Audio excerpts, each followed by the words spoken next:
Meu nome é Beatriz. Tenho 31 anos. Na festa de aniversário da minha filha, o ar cheirava a doce de leite e balões de látex. Todos ostentavam aquele tipo de sorriso que não chega aos olhos, o tipo de máscara que você usa quando está cercada por pessoas que já decidiram quanto você vale. Porque aquela foi a tarde em que meus sogros finalmente disseram em voz alta o que vinham me alimentando em migalhas há anos.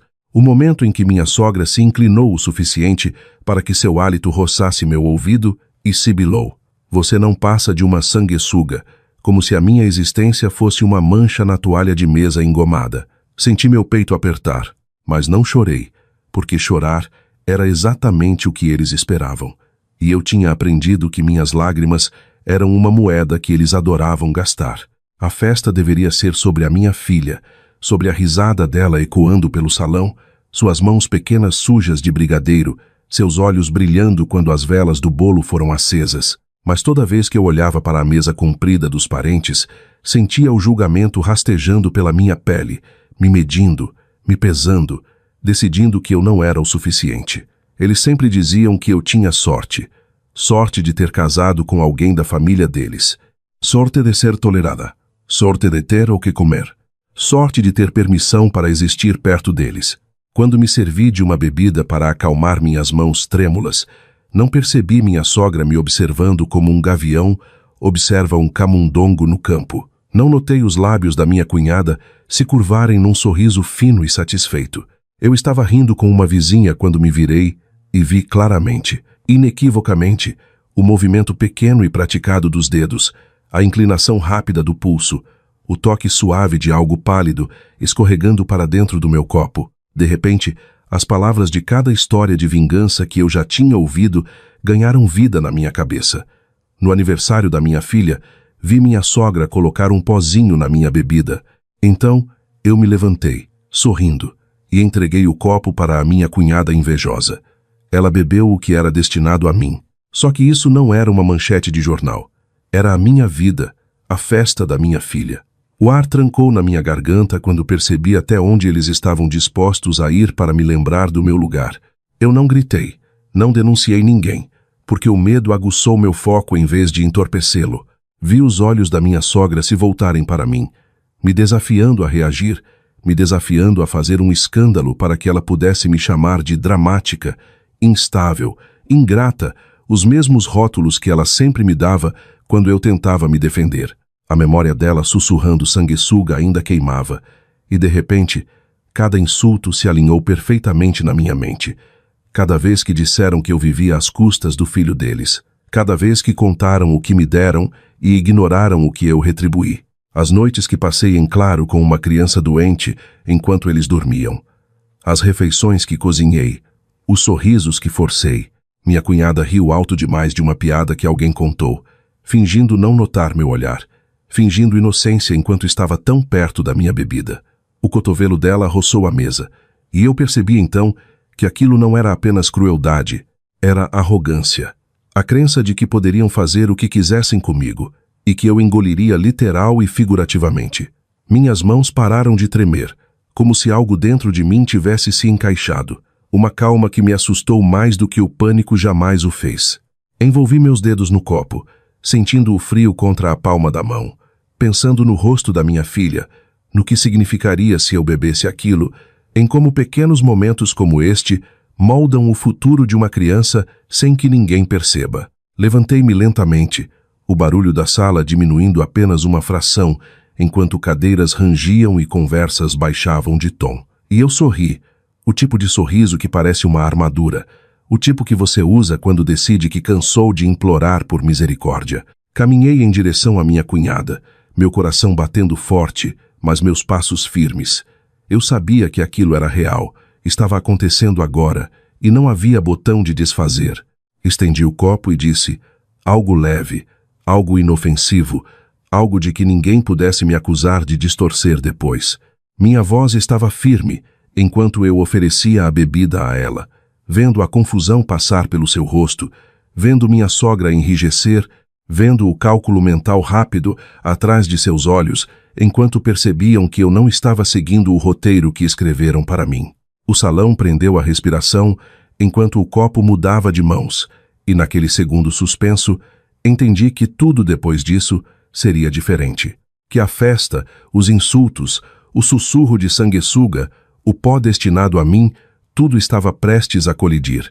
E, quer soubessem ou não, tinham acabado de me entregar a verdade sobre quem eles eram e sobre quem eu não permitiria mais ser. Minha cunhada pegou o copo com uma risada um pouco aguda demais. Ergueu-o como se não fosse nada e bebeu. O ambiente pareceu exalar, como se o momento de tensão tivesse passado. Mas eu fiquei ali parada, contando os segundos na minha cabeça, enquanto o rosto da minha sogra perdia a cor, porque ela sabia exatamente o que tinha sido preparado para mim, exatamente qual linha tinha sido cruzada. E, pela primeira vez, desde que me casei naquela família, o poder mudou de lado tão silenciosamente que a maioria das pessoas nem percebeu. A princípio, nada aconteceu, e minha cunhada deu um sorriso de canto, claramente achando que tinha vencido, claramente achando que eu tinha tentado e falhado em envergonhar lá. Mas então o sorriso dela vacilou, da mesma forma que uma máscara escorrega quando é usada por tempo demais. Ela pressionou a mão contra o estômago, tentou disfarçar com uma risada, tomou um gole de água, e minha sogra correu para o lado dela rápido demais, ansiosa demais, perguntando se ela estava bem, atraindo atenção para onde não havia nenhuma antes. Foi quando as pessoas começaram a olhar de verdade, do jeito que parentes fazem quando sentem cheiro de fofoca fresca. Minha filha puxou meu vestido, pedindo mais uma fatia de bolo, e eu me ajoelhei na altura dela, alisando seu cabelo, mantendo minha voz calma. Porque, não importa o que acontecesse a seguir, aquele dia ainda era dela, e eu me recusava a deixar que o veneno deles tocasse as memórias dela. Atrás de mim, cadeiras se arrastaram, sussurros se espalharam, e a risada da minha cunhada tornou-se quebradiça, depois fraca, até parar completamente enquanto a náusea lavava seu rosto. De repente, a sala que sempre pareceu estar contra mim sentiu-se desequilibrada a meu favor.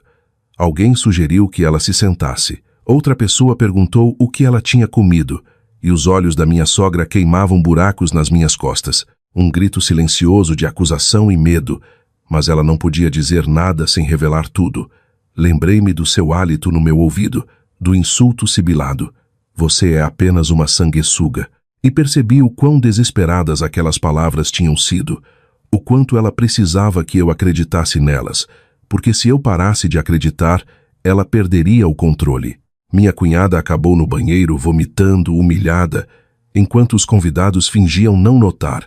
E quando uma tia me perguntou baixinho se estava tudo bem, encontrei seu olhar e disse, sim, minha voz firme, porque a verdade era que, pela primeira vez em anos, eu estava mais do que bem. A festa continuou capengando. Bolo meio comido, música alta demais, tensão espessa o suficiente para se sentir o gosto. Observei meus sogros se movendo ao meu redor como estranhos, cuidadosos agora, guardados, inseguros sobre o que eu poderia fazer a seguir, inseguros sobre o quanto eu sabia. Na hora de abrir os presentes, minha sogra evitava meus olhos.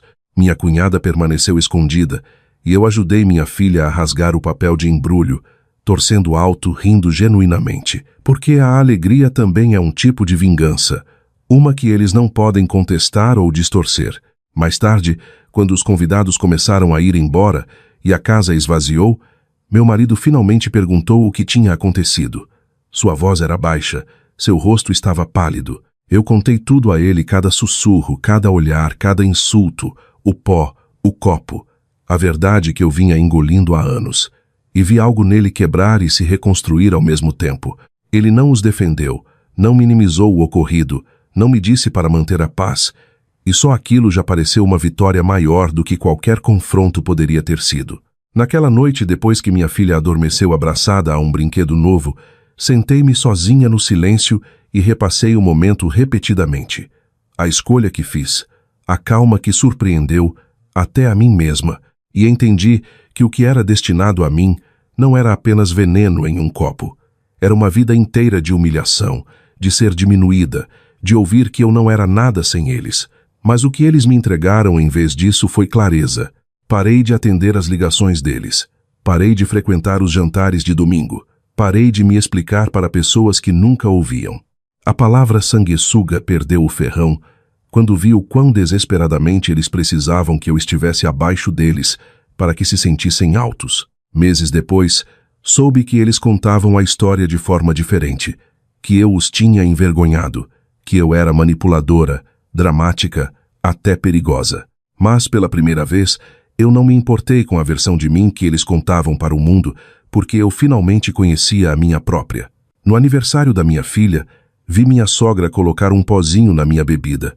Então, eu me levantei, sorrindo, e entreguei o copo para a minha cunhada invejosa. Ela bebeu o que era destinado a mim. Aquele momento não mudou apenas uma tarde, mudou o resto da minha vida. Valorize-se e nunca deixe que ninguém defina o seu lugar. Se você já passou por algo assim, lembre-se, o seu silêncio e a sua estratégia são suas maiores armas. Compartilhe esta história se você acredita que a justiça sempre prevalece.